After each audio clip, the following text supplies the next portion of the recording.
Happy June-tieth, everybody. I hope you're doing well.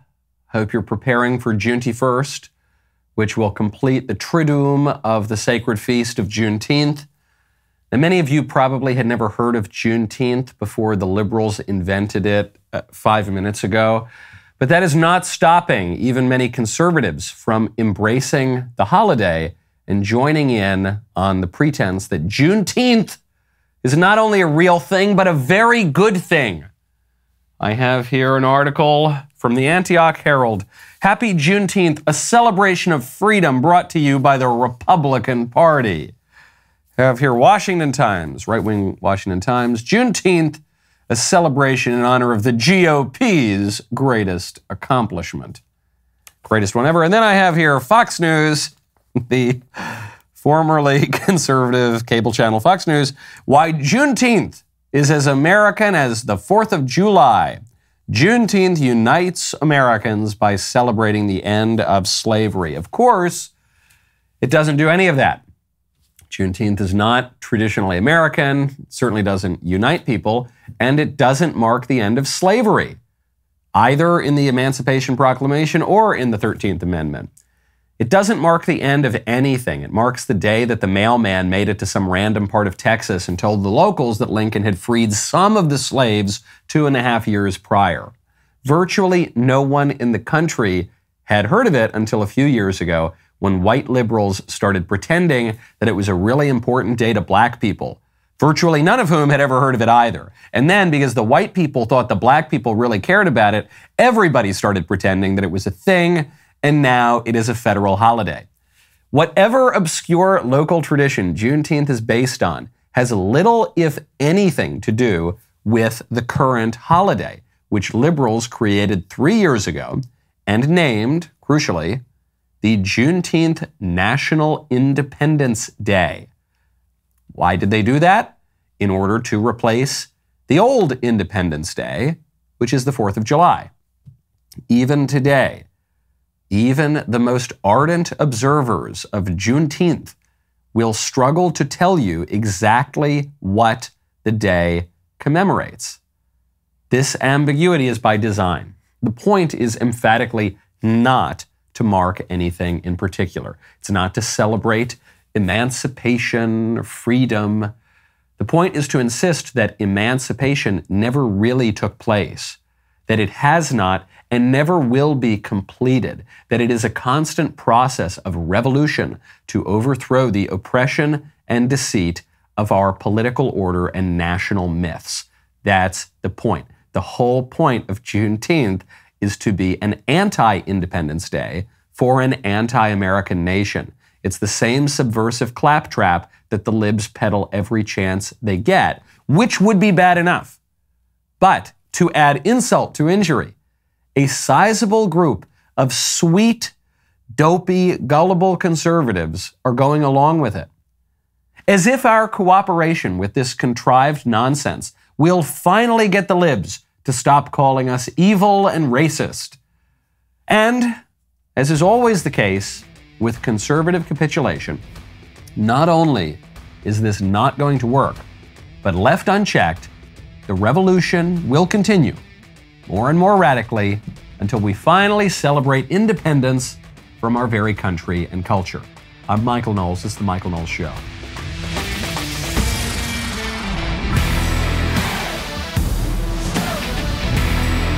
Welcome back to the show. We have a little later, I'm sorry to report, a Southern California high school teacher giving a lesson on pleasing an orifice that really should not be pleased. We're going to heavily edit it. You know, this is a family show. We're going to keep it PG, okay? But we'll get to it because a lot of conservatives, I think, are having the wrong reaction to this disgusting clip. So we'll get to that in a little bit. First, though, we've got to stick around with these squishy conservatives, these gullible, center kind of liberal, squishy people. Juneteenth is for conservatives who want to play pretend. The liberals invent Juneteenth, or more or less, if they take some random tiny local tradition and turn it into something completely different at the national level, and we all have to pretend that it's a real thing. And the whole point of the holiday is obviously to be an anti-Independence Day. That's why it's 2 weeks before Independence Day. That's why it founds the nation in a very different way. It views the trajectory of the American nation in a very different way than the traditional Independence Day would. The old Independence Day is founded on this idea that there is a fixed human nature, there's certain truths, unalienable rights that God endows us with, and we're going to pursue those eternal truths. The new Independence Day, Juneteenth, it says, no, there's not. There was the Emancipation Proclamation, that was a little earlier. There's the 13th Amendment, that's a little later. But even the 13th Amendment didn't really get rid of slavery because there was Jim Crow later. And even Jim Crow didn't really get rid of slavery because there was redlining and there was, I don't know, there's mass incarceration. That's slavery according to the libs. And so it's never over. It's never over. America's always bad. It's always very oppressive. We always have to reject the past. We've got to feel a crisis in the present. We've got to just run into an uncertain liberal future where they tell us eventually we'll find utopia. And there are conservatives who want to pretend that that's a good thing, like that's a win. Ooh, they don't realize, what the Democrats don't realize is they're the real racists, you see. And so what they don't realize is the Republicans actually won the Civil War. And it's the Republicans are the good party. They don't realize that, those dopes. Ha ha, we'll show them. Juneteenth, it's a Republican holiday. Okay, all right. You're not convincing anybody. But if that makes you feel better at night, okay, fine. And it's this same kind of play pretend, make believe that everything is okay and that the Republicans, we're really winning here. We're seriously equal partners in this American political project. It's not that the liberal establishment dominates everything. No, we're playing fair and square here. It's those kind of guys who we're now seeing really go after, say, Donald Trump. It's those kind of guys who we're seeing really go after the populist element in the GOP. It's guys like Asa Hutchinson, who is furious about the Trump campaign. I'm sure he's furious for a lot of reasons, but one thing he's furious about is the single most defensible part of the Trump campaign, namely the observation that the Department of Justice is being weaponized against conservatives. The whole concept that so many Republican leaders are adopting, that this is the weaponization of the Justice Department.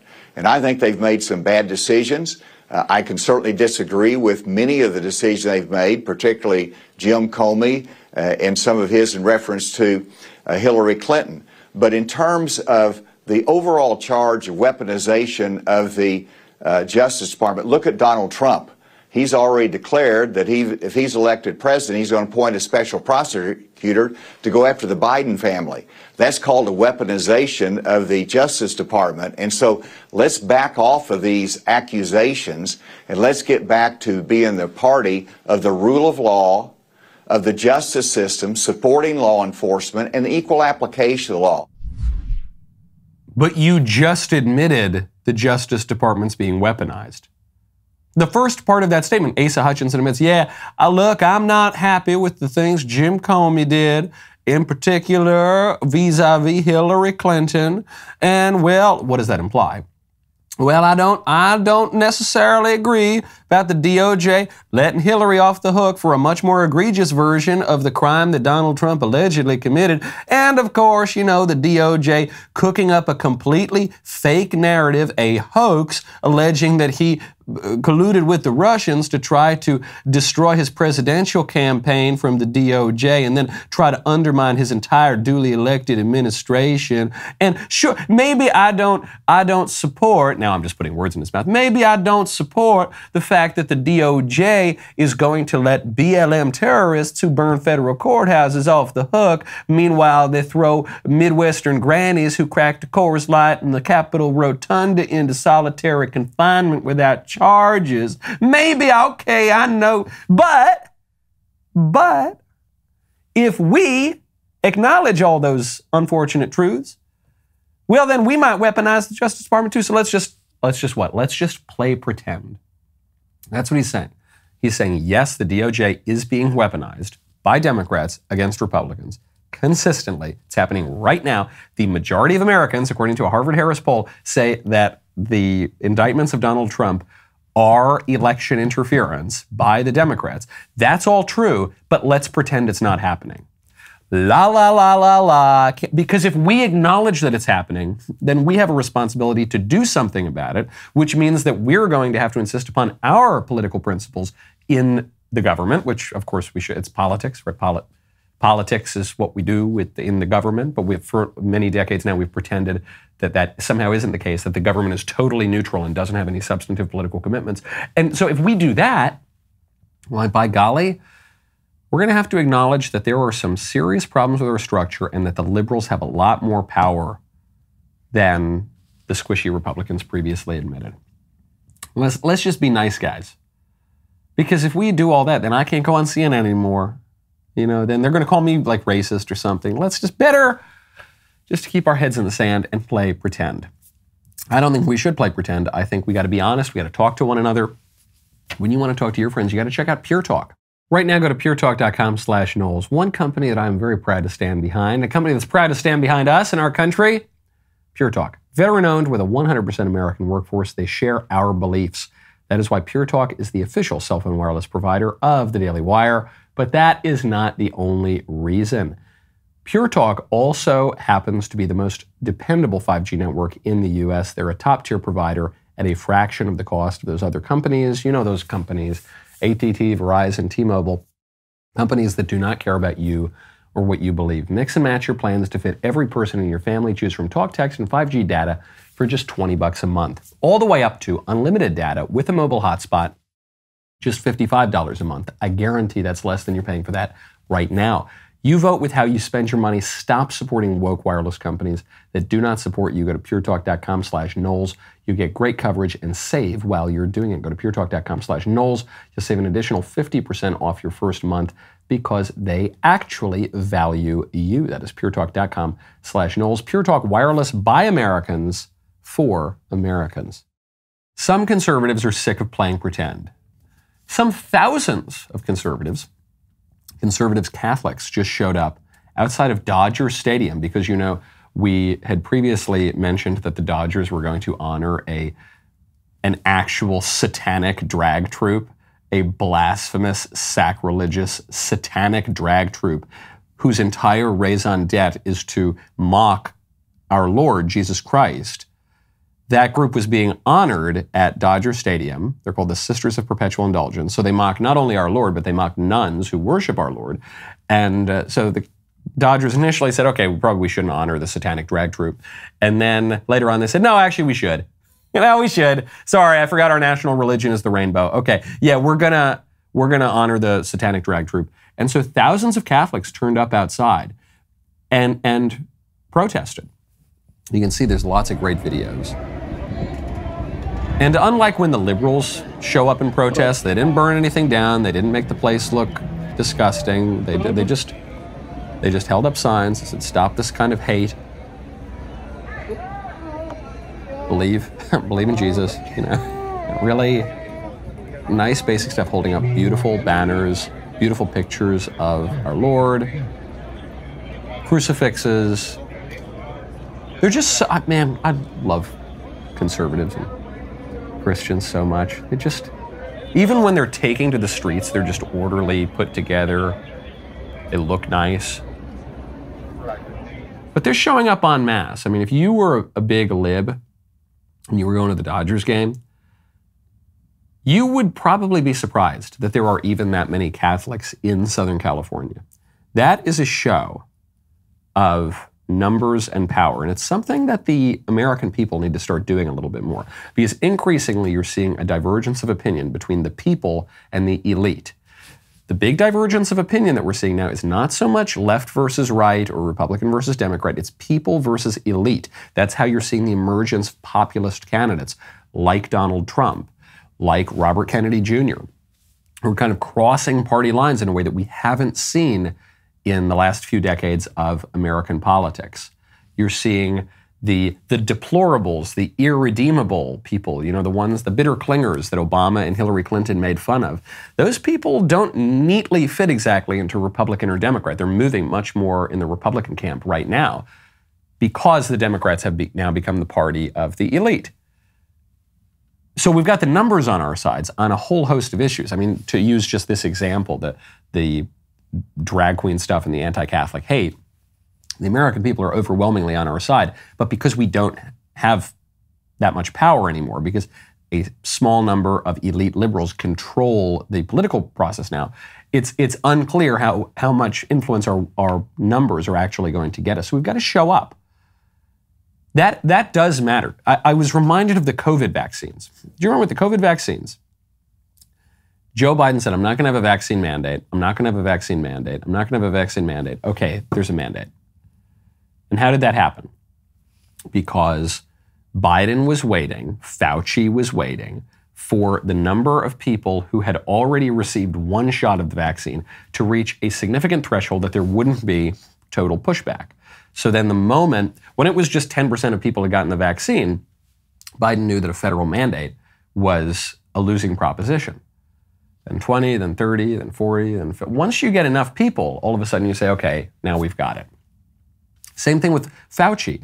During the run-up to the vaccine, he was asked, what percentage of people need to be vaccinated to achieve herd immunity? And he said, now listen here. I think the total percentage is 70%.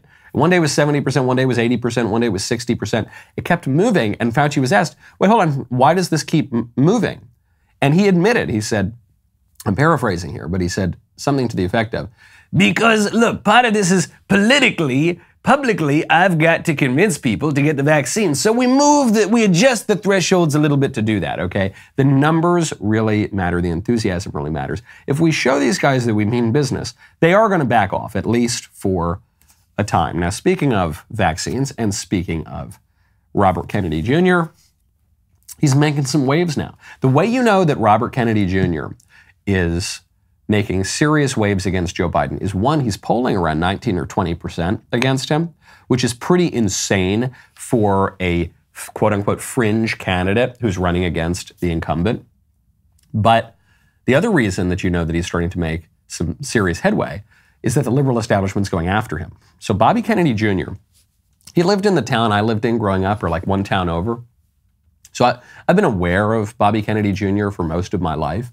And he's a liberal lawyer, environmentalist lawyer. He got really focused on the vaccine issue and was mocked for it. Now he's not mocked quite as much for it because people saw the negative effects of some of these vaccines during COVID. And so now he seems like a much more anti-establishment figure. The guy always got really great press. The press treated this guy like royalty for most of my life because he's a Kennedy. And now, all of a sudden, that he seems to be a threat to Joe Biden and the liberal establishment, all of a sudden, you're seeing these headlines about decades-old misdeeds of Bobby Kennedy Jr. He's a Kennedy, okay? He's lived a colorful life. These guys, they're not the most buttoned-up family in America. Just, look at his uncles, look at his pretty much his whole family, okay? And RFK Jr. is no exception to that. My question is just, why now? Why now are you covering scandals from 10 years ago, 20 years ago? Oh, because you gave him a pass when he was a reliable, if eccentric Democrat, but now that he threatens you in any way, you're going to try to destroy his life. I am not a big fan of the Kennedys. I'm not an old school liberal or something. I'm not one of these people who says, boy, if Jack Kennedy were alive today, he'd be a Republican. I guess maybe he would, probably he wouldn't, but I don't know. I'm not a classical liberal. I'm not a 1960s liberal. I'm just a conservative. So I don't really fall into the thrall of the Kennedys. But I'll tell you, if there were some way to see a Trump-Kennedy ticket, it would probably do very, very well. And it's not totally out of the question. And the reason it's not totally out of the question is in part because of the time that we're living in. What do Trump and Kennedy have in common? They're both, for large parts of their careers, skeptics of the vaccines. They're both now derided and detested by the political establishment. They're both celebrity rock stars within their own parties and social milieu who have been sort of ostracized from them now. And now they're both considered to be champions of the people. So as populism rises and blurs the lines between left and right, there's a case for putting those two guys together, even though Kennedy's got all sorts of terrible opinions on guns and abortion and all the rest of it. You could see a case for that to be made. And it would be the craziest one yet if a Kennedy were the GOP vice presidential candidate. That would be completely wild. It would make people's heads explode. He's polling very well among Democrats right now. Could it happen? Probably not. But it is probably Kennedy's best shot right now, given who he is. And it's a reminder, too, that populism doesn't look like you think it does from a movie or a novel or something like that. It's not usually just some random yokel who crops up out of nowhere and leads a popular revolution. These guys are both very, very wealthy celebrities who seem like unexpected figures. You know, the idea that a billionaire playboy from New York is going to lead the conservative resurgence in America, that always seemed wild. The idea that a Kennedy is going to lead the anti-establishment faction of the Democrats seems a little crazy. But big political change is almost driven by pretty well-funded political minorities. It's not totally out of the question. Now, speaking of patriotism, you're probably going to want to check out my Patriot Supply.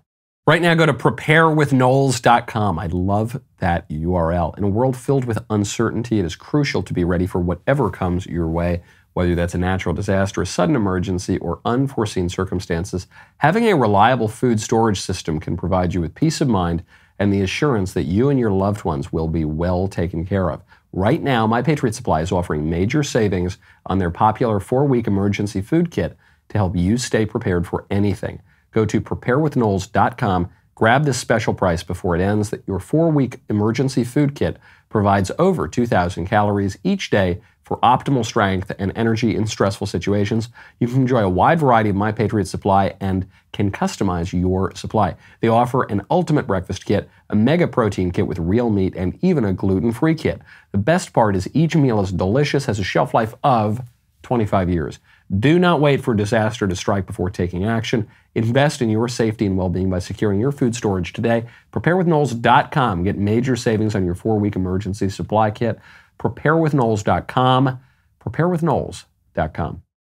The greatest interview show on the internet, many people are talking about it, Yes or No, made its grand return this past weekend. It was captivating. People laughed, people cried. It featured the political and physical giant that we all know and love, Charlie Kirk. You do not want to miss the episode. Here is just a taste of the stiff drinks and spicy questions. My back and knee pain have greatly improved by ignoring infomercials.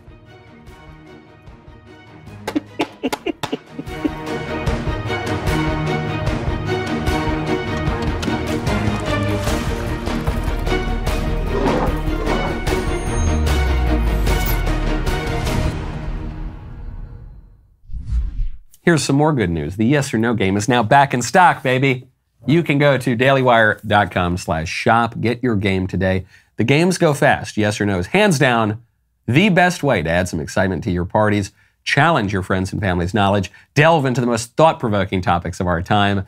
It's sold out every time we've restocked it. We always increase the supply of the restock, and then it sells out very quickly yet again. So get yours now, right now, dailywire.com/shop to order Yes or No today.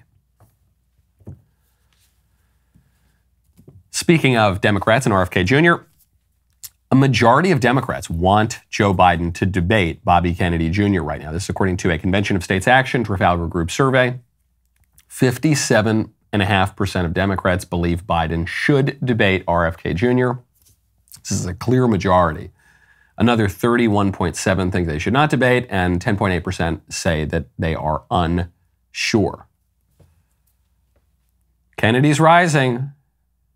Just as it took that billionaire celebrity to bring populism to the GOP, it might well take a Kennedy to bring populism to the Democrats. Now, speaking of the Biden administration, Joe Biden's monkeypox czar, a man named Dmitry Daskalakis, if you forget who he is, he's that guy who published photographs of himself wearing leather sex gear and specifically wore a leather pentagram, symbol of the devil, on his chest over a pentagram tattoo.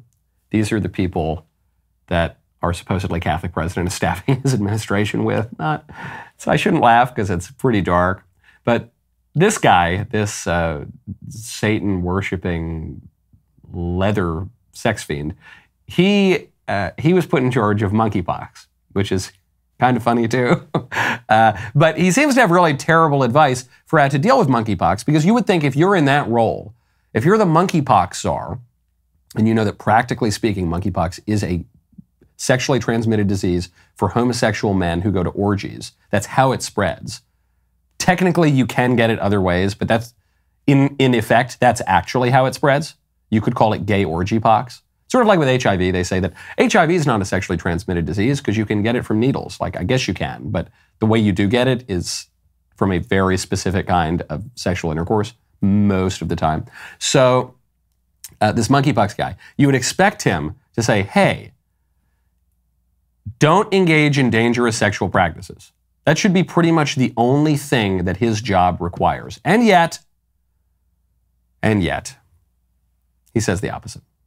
I work in HIV normally, and I'll tell you that, I always say that I've never made an HIV diagnosis in someone that hasn't somehow related to stigma. I think Mpox is the same. So really, stigma tends to be a barrier to testing, a barrier to vaccination. And so, really addressing stigma intentionally and making sure that we get the word out in a way that supports people's joy as opposed to, calling them risky. So I think, one of the things to think about is that, one person's idea of risk is another person's idea of a great festival or Friday night, for that matter. So we have to sort of embrace that with joy and make sure that folks know how to keep themselves safe. Do we, though? Do we have to do that?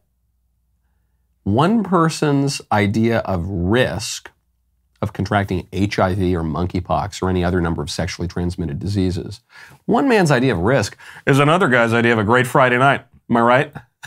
Am I right? And so what we have to do is encourage people to go to weird leather orgies. We have to. What other choice do we have?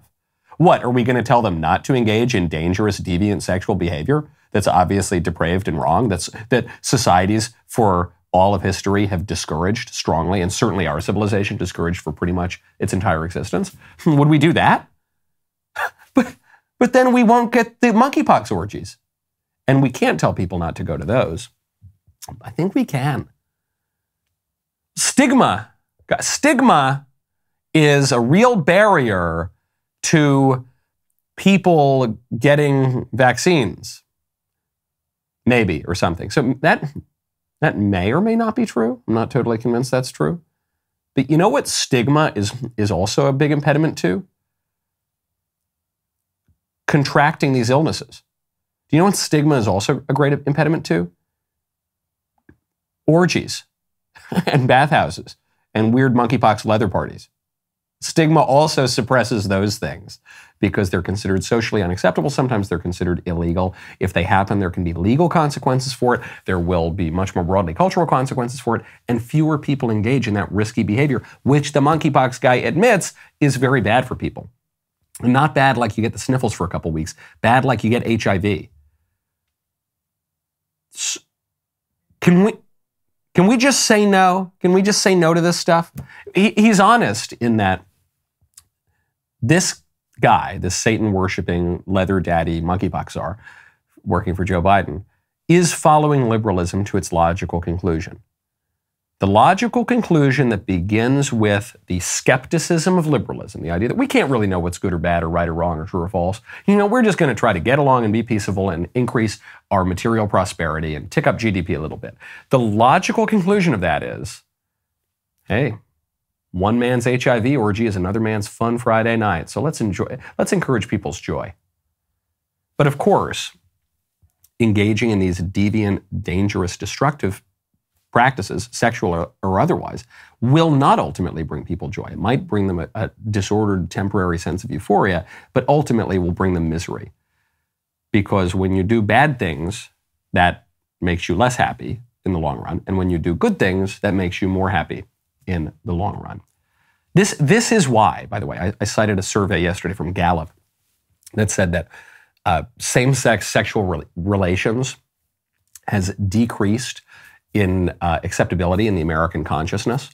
So not just the trans stuff, not just even redefining marriage, but even the idea of same-sex relations. People now view it less favorably than they did a year or two ago. Significantly so. Why is that? It's not because of will and grace. It's not because of your gay cousin who's got, a live-in partner or something where they're perfectly pleasant and appropriate and, have nice Thanksgiving dinner. It's because of that guy.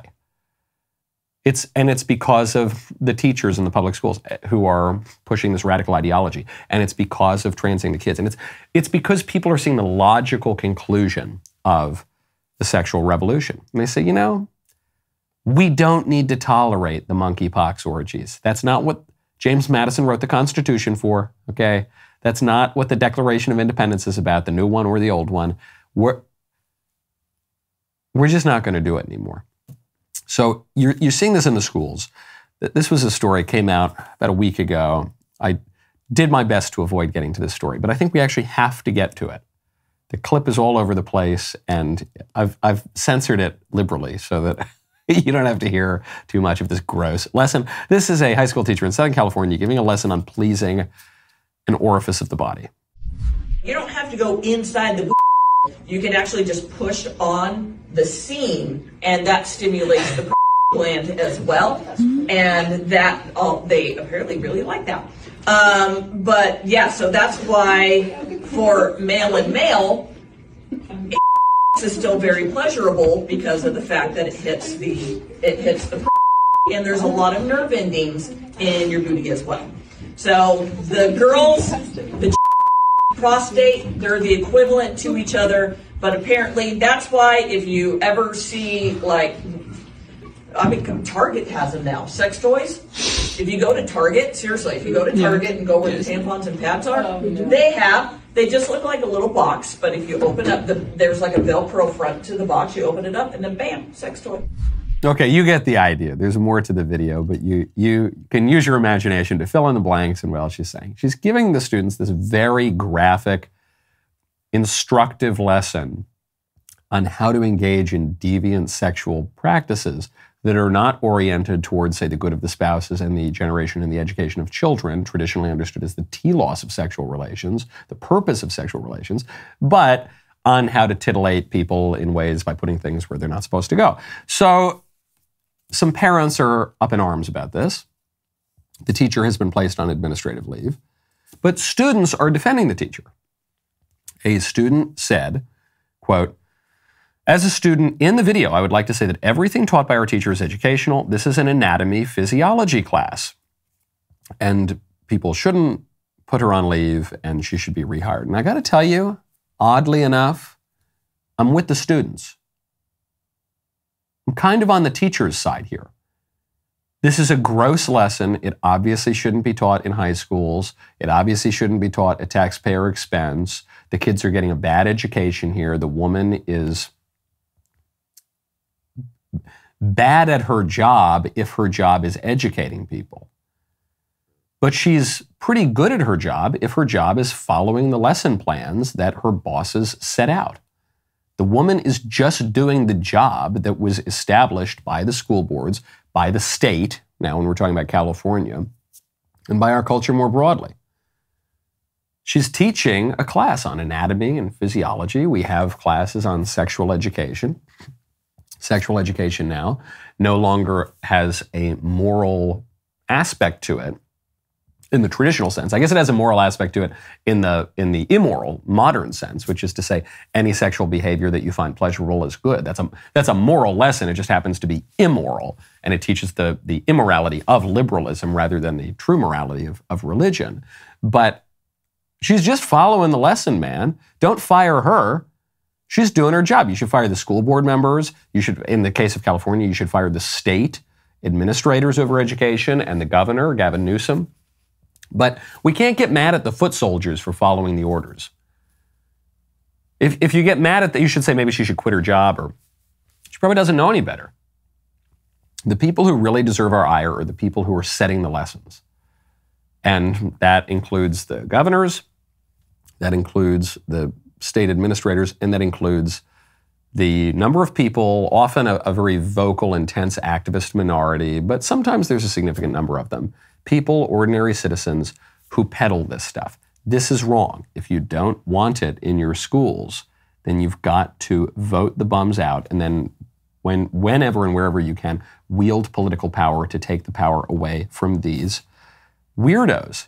Speaking of kids, there's a major Supreme Court case that not a lot of people have been talking about, but it's a really heart-wrenching case over whether not white couples or black couples or Hispanic couples, I guess, non-Native American couples can adopt Native American children, and whether tribes can demand Native American children who've been adopted not be allowed to grow up in those cultures and have to come back to the plantation. And the conservatives are kind of split on this issue, but it tells you a lot. This case, which was very sadly decided, tells you a lot. It shows you a big fault line in the American right between liberalism and conservatism.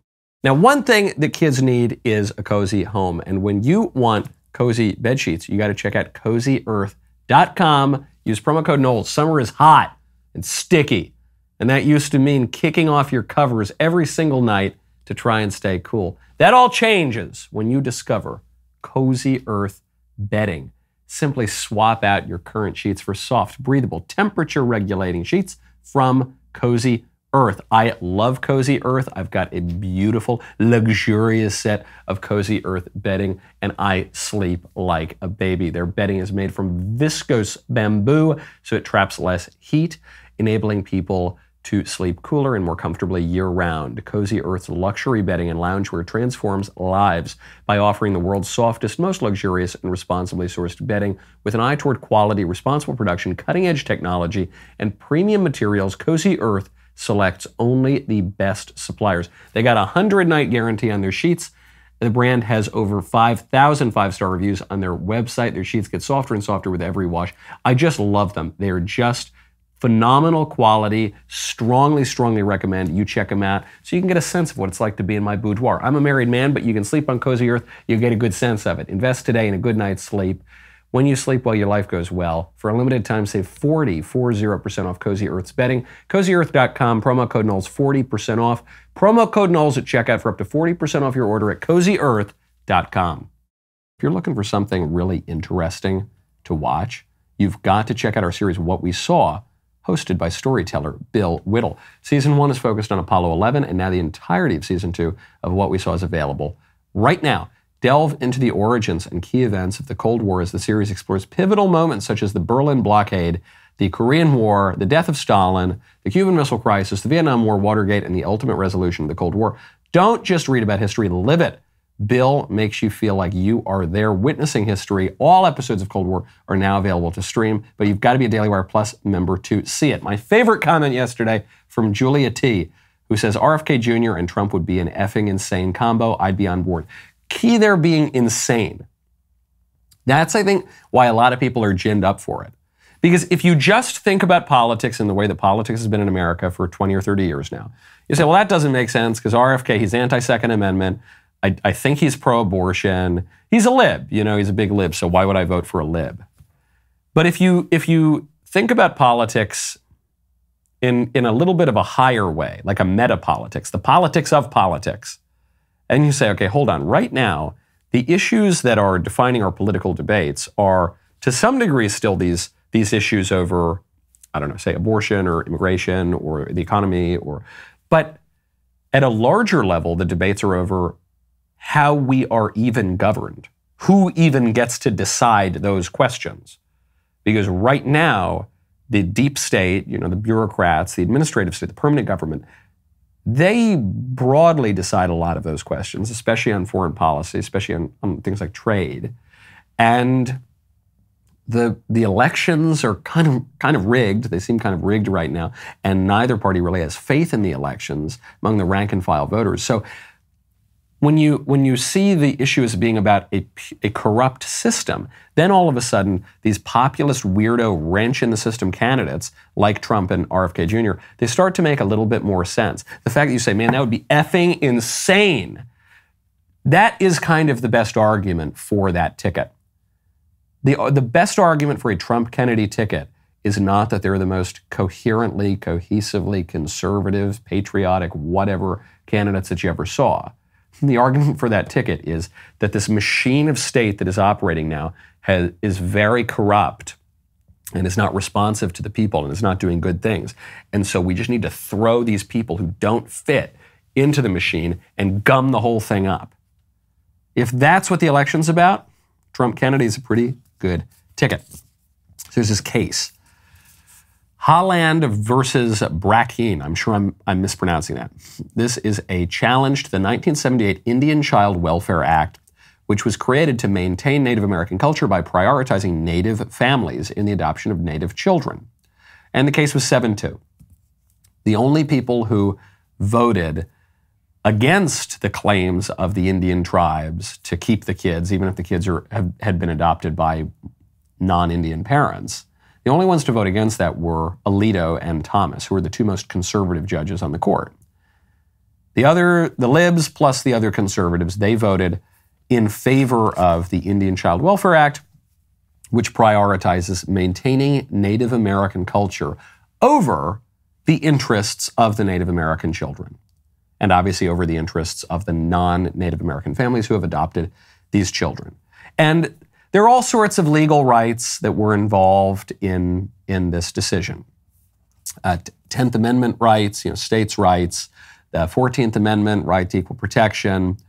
But at a broader level, this case is a debate between liberalism and Christian conservatism. Because if you've got a debate, if you are on the side of liberalism, classical or otherwise, if you are on the side of nationalism, which crops up at the same time as liberalism, this idea that nations have a pretty firmly absolute right to do whatever the hell they want within their own territories, among their own people. If you believe that, and there are plenty of conservatives who believe that, and they're sort of persuasive arguments, then you're going to side with the Indians here. You're going to side with the Indian Child Welfare Act. You're going to say the maintenance of Indian culture, feather not dot, is more important than the welfare of any individual Indian child. However, if you are on the side of Christian conservatism, you're going to side with the Indian children here against the Indian Child Welfare Act. Because if you're on the side of Christian conservatism, you're probably sympathetic to the particular claims of a particular tribe, and you're not opposed to them having their own culture and traditions and practices. But more fundamentally, you believe that there are eternal truths. You believe that you are called to evangelize all of the nations, and you believe that your understanding of the truth has a special claim all throughout the world. That we're not just going to live in some relativistic hodgepodge of individual cultures and nations, and you can't judge my culture, and I can't judge your culture, and stay out of my borders, man. If you're a traditional Christian conservative, you're going to say, oh no, there is a God, He's a triune God, He loves us, we have the gospel message, we've got a good culture here, and so we're not necessarily going to be eager to go in and conquer you, or we're not going to make you convert at gunpoint or anything like that. But if a Native American family puts their kid up for adoption, we get to raise that kid, we baptize that kid, then we are going to continue to raise that kid. And your claims of cultural particularity or whatever are not going to overcome the claims of baptism and the gospel and the Western culture, Christendom, that we're going to raise this child in. And you're going to see conservatives fall on both sides of this. There are plenty of strong conservative defenders of nationalism, even of classical liberalism to some degree. But it is no coincidence that the people who appear to be the most conservative, and I think the most conservative in a Christian conservative kind of way, Alito and Thomas, they're the ones who come down on the side of the kids. The others, who are a little bit more liberal, a little bit less hardcore, they're the ones who side with the actual court liberals and side with the Indian tribes. Now, speaking of young people, great news coming out of Gallup. It's a lot of great news on the horizon about the American people, even as the American government seems to decay. Americans are overwhelmingly pro-life. Americans are overwhelmingly pro-life. According to a Gallup News survey released this week, just 37% of Americans think abortion should be legal in the second or third trimester of pregnancy. Only 22% believe that it should be legal in the third trimester. So well over 3/4 of Americans say you really should ban abortion in the third trimester, and about 2/3 say that you should ban abortion in the second trimester too. So you've got at least, roughly 2/3 of Americans who say abortion should only be legal in the first trimester. Now, unfortunately, the majority of Americans believe abortion should be legal in the first 3 months of pregnancy. That's 69% of Americans. So that's the highest percentage since Gallup began tracking the trend. So you've got more Americans than ever who think abortion should be legal in the first trimester, but you've got a cratering number of Americans who think that abortion should be legal in the second and third trimester. What does that tell us? I think it's basically good news in that if you were able to ban abortion in America in the second and third trimester, that would be a great improvement over what we've got now, so I'll take it. But it also shows you one of the downsides of democratic, lowercase d, democratic politics, which is that it tends toward incoherence. You ever hear about the independent voter? In America, in democracies, we always exalt the independent voter. But the independent voter very often is independent because his political views don't make any sense. So he'll say, he'll say, I'm pro abortion. Well, I guess in this case, you just say I'm pro-abortion in the first trimester, but not in the third trimester. It's the same baby. Why is it okay to murder the baby at one point, but not another point? Or you'll see someone say, I'm in favor of transgenderism, but not for transing the kids. Well, okay, if you're in favor of transgenderism, then you're making a claim about human nature. And if that claim about human nature is true, it's true of the kids also. Or you'll see someone say, I'm in favor of, any number of sort of issues. They'll be a little bit confused. They'll support some social policies, but not certain economic policies. And it gets a little bit jumbled up. Now, a nice consequence of the hostility between the people and the elite that we're seeing increasing is that elite opinion in this liberal establishment is pretty reliably wrong on all of these issues, on sexuality, on immigration, on the economy, on foreign policy. The elite opinion, if you open up the pages of the New York Times, the Washington Post, you find whatever the opinion is there, you can 99 times out of 100 be confident that that opinion is wrong and you should have the opposite opinion. Which means that as the elites become more and more radical, more and more corrupt, more and more wrong, and the people increasingly view the elites as hostile to them, the American people are going to become more conservative, as we're seeing reflected in the polls, on abortion, on sexual matters, on education, on even economic matters, on foreign policy. You're seeing a conservatizing of the American people. Will that be reflected in the polls? The question is, how much power do the people have? We would get to member block, and I would blame producer Jacob, but I cannot. I cannot blame him right now. I actually sent him away. I've got to go to Gavin Mussolini's hellhole of California for just a few days. We've got some projects we're doing out there. And so there's no member block today. We'll join you again for member block tomorrow. I will miss you in the meantime, but until then, I'm Michael Knowles. This is The Michael Knowles Show.